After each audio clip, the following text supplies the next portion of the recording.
Sir अग लगी उपरले माल वाले कमरे की उधरों लगती पुलिस वाले भी फोन किया गड्डी का इंतजाम करे। गड्डी आई 10-15 मिनट आधे घंटे बाद उसने अग पेट्रोल तो बाहर हो गई।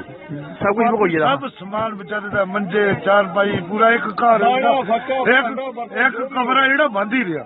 अच्छा बंद ही ये कुड़िया का बाकी समान का सबके अंदर जो कमरा बंद रहा वो नहीं खोली सके। खोली सका सारा समान लगभग किन्ने नुकसान होया कोई 7-8 लाख का नुकसान है। सारी ज्यादा तबाह हुई, तय हुई, बर्बाद हुई।